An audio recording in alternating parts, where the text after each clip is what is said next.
देवशयनी एकादशी कब की है, इसका शुभ मुहूर्त क्या है तथा इसकी क्या कथा है, इन सब के बारे में आज हम इस वीडियो में जानें। हरे कृष्णा, राधे राधे।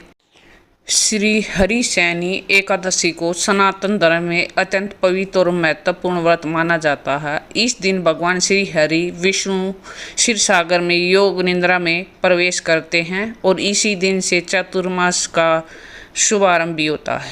जुलाई के आखिरी हफ्ते में भगवान श्री हरि विष्णु से जुड़ा एक महत्वपूर्ण धार्मिक काल शुरू होता है।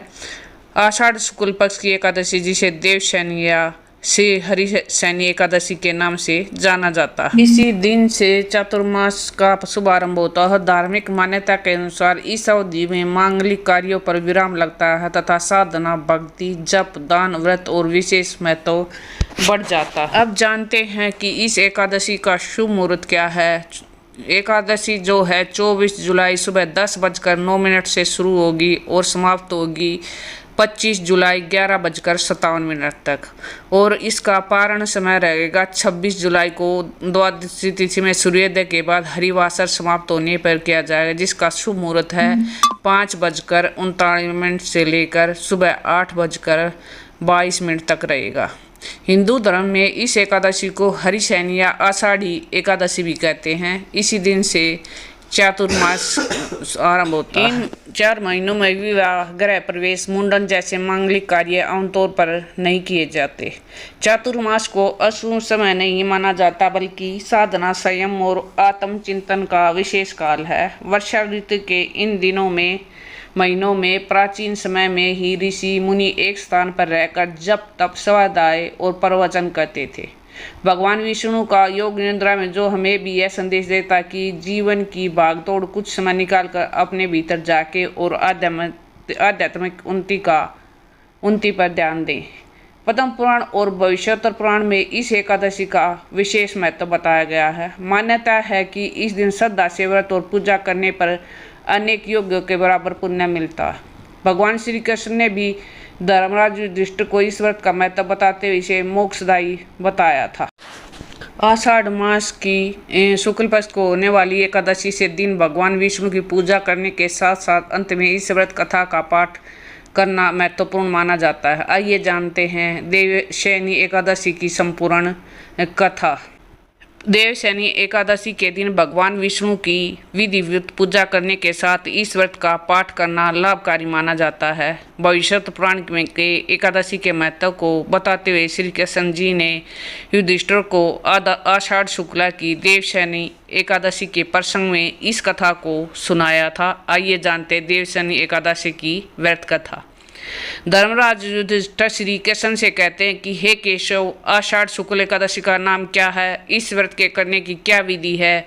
श्री कृष्ण कहने लगे कि हे युधिष्ठिर, जिस कथा को ब्रह्मा जी ने नारद जी से कहा था वही मैं तुमसे कहता हूँ।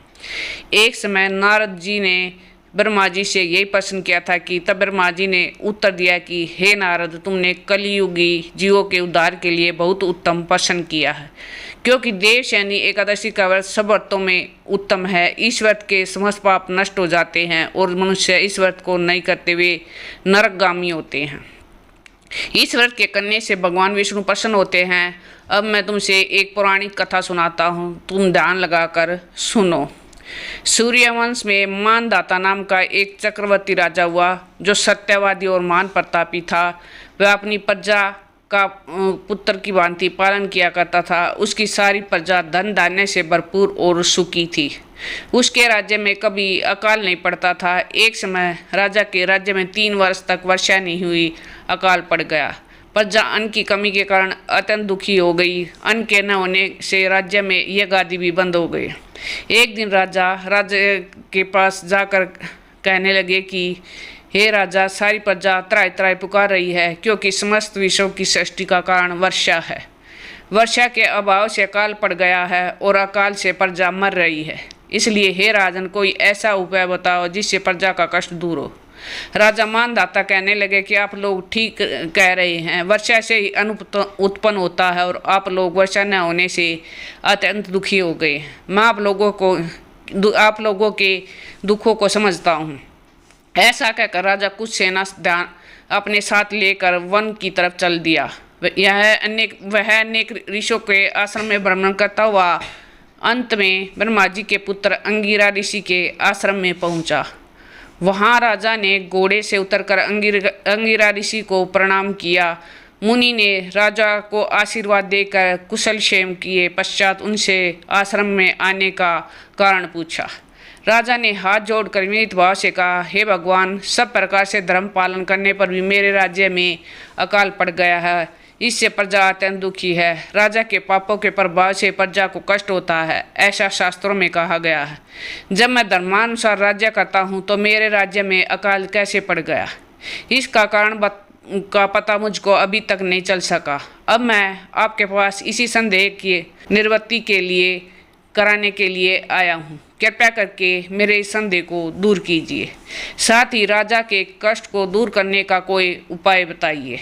इतनी बात सुनकर ऋषि कहने लगे कि हे राजन, यह सतयुग जब सब युगों में उत्तम है, इसमें धर्म को चारों चरण सम्मिलित है, अर्थात इस युग में धर्म की सबसे अधिक उन्नति है। लोग ब्रह्मा की उपासना करते और केवल ब्राह्मणों को ही वेद पढ़ने का अधिकार है। ब्राह्मणी तपस्या करने का अधिकार रख सकते हैं, परंतु आपके राज्य में एक शूद्र तपस्या कर रहा है। इसी दोष के कारण आपके राज्य में वर्षा नहीं हो रही है। इसलिए यदि आप प्रजा का भला चाहते हैं तो शूद्र का वध कर दो। इस पर राजा कहने लगा कि हे महाराज, मैं निरपराध तपस्या करने वाले शूद्र को किस तरह मार सकता हूँ? आप इस दोष को छूटने का कोई दूसरा उपाय बतलाइए। तब ऋषि कहने लगे कि हे राजन, यदि तुम अन्य उपाय जानना चाहते हो तो सुनो।